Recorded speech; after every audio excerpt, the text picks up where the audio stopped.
Kemudian pada ayat yang kedua, Allah Subhanahu wa taala mengatakan fasholli li rabbika wanhar. Maka solatlah untuk Tuhanmu dan menyembelihlah. Ya.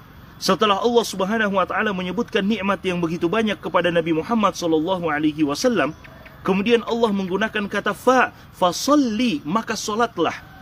Seakan-akan Allah Subhanahu wa taala ingin mengatakan, setelah Allah memberikan nikmat yang begini banyak, maka solatlah kepada Allah sebagai bentuk syukur atas nikmat yang Allah Subhanahu wa taala berikan yang begitu banyak. Ya, teman-teman sekalian yang dimuliakan oleh Allah Subhanahu wa taala. Dan ini juga menunjukkan bahwa di antara bentuk amalan sebagai bentuk kesyukuran kepada Allah Subhanahu wa taala, di antara bentuk amalan yang bisa mengantarkan kita kepada kesyukuran, ya, yang hakiki kepada Allah Subhanahu wa taala adalah salat yang kita lakukan. Makanya Aisyah radhiyallahu taala anha mengatakan ketika suatu malam beliau mencari Nabi SAW, beliau terkagetkan mencari Nabi. Tiba-tiba beliau dapati Nabi SAW sedang sholat sampai membengkak kaki beliau, sampai membiru kaki beliau. Aisyah mengatakan, ya Rasulullah, lima fa'alta hadha wa qad ghafarallahu laka ma taqaddama min dhanbika wa ma ta'akhkhar. Wahai Rasulullah, kenapa engkau masih lakukan seperti ini padahal Allah telah mengampuni dosamu yang telah lalu dan yang akan datang? Nabi SAW mengatakan, afala akunu abdan syakura. Tidakkah pantas aku menjadi hamba yang pandai bersyukur, wahai Aisyah radhiyallahu taala anha? Ya, jadi Nabi SAW buktikan kesyukuran beliau dengan salat. Maka Allah Subhanahu wa taala mengatakan fasholli, maka salatlah li rabbika, untuk Tuhanmu, wanhar, dan menyembelihlah sebagai bentuk syukur kepada Allah Subhanahu wa taala. Dan ini juga teman-teman sekalian menjadi isyarat dan pelajaran buat kita bahwa kesyukuran kepada Allah Subhanahu wa taala itu, selain kita buktikan dengan kesyukuran hati, yaitu meyakini setiap nikmat yang datang kepada kita, kita harus tanamkan di dalam hati kita bahwa itu datangnya dari Allah. Wa ma bikum min ni'matin faminallah. Apa saja yang kita dapatkan dari satu nikmat, itu pasti datangnya dari Allah Subhanahu wa taala. Yang kedua, kita bersyukur dengan lisan kita. Kita memuji Allah, kita bersyukur kepada Allah, mengucapkan alhamdulillah, atau terkadang kita menceritakan nikmat itu kepada orang lain dalam rangka bersyukur kepada Allah, bukan berbangga kepada orang lain. Wa amma bi ni'mati rabbika fahaddits.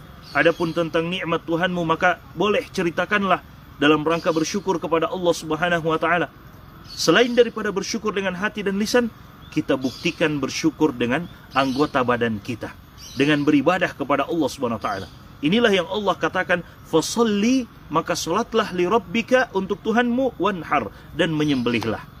Sebagian ulama tafsir mengatakan wanhar di sini adalah pada hari raya kurban, dan fasholli, maka salatlah, yang dimaksudkan adalah salat Idul Adha.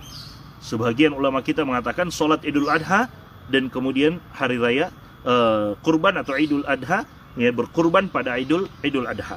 Ala kulli hal, teman-teman sekalian yang dimuliakan oleh Allah Subhanahu wa taala, Allah Subhanahu wa taala memerintahkan kepada Nabi untuk beribadah dengan salat atau dengan menyembelih, karena menyembelih adalah termasuk ibadah yang paling besar dari ibadah maliyah, ya, ibadah harta kita. Kita membeli, mengeluarkan uang, membeli hewan kurban, kemudian disembelih. Dan salat adalah ibadah badaniyah, termasuk ibadah yang sangat besar dari anggota badan kita. Maka Nabi diperintahkan untuk itu. Sebagai apa?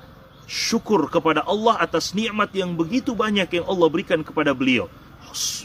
Al-Kautsar yang Allah Subhanahu wa taala berikan kepada beliau. Kenikmatan yang begitu banyak, dan telaga yang Allah Subhanahu wa taala berikan kepada beliau, dan sungai yang Allah Subhanahu wa taala berikan kepada beliau di surga Allah Subhanahu wa taala. Kemudian teman-teman sekalian yang dimuliakan oleh Allah Subhanahu wa taala, sebagai isyarat juga dari Allah Subhanahu wa taala, ketika Allah mengatakan li rabbika, salatlah untuk Tuhanmu. Artinya teman-teman sekalian, ibadah yang kita lakukan memang semata-mata hanya untuk Allah Subhanahu wa taala. Tidak kita berikan kepada selain Allah. Kita hanya berikan kepada Allah Subhanahu wa taala karena Allah mengatakan fasholli li rabbika, salatlah untuk Tuhanmu. Allah Subhanahu wa taala memerintahkan, ya, kita, dan mengisyaratkan atau memerintahkan dan menunjukkan kepada kita bahwa ibadah yang kita lakukan tidak kita berikan kepada selain Allah Subhanahu wa taala. Hanya untuk Allah Subhanahu wa taala semata. Qul inna salati wa nusuki wa mahyaya wa mamati lillahi rabbil alamin. Katakanlah bahwasanya salatku, penyembelihanku, ya, kehidupan bahkan kematianku, semuanya hanya untuk Allah Subhanahu wa taala Rabbul alamin.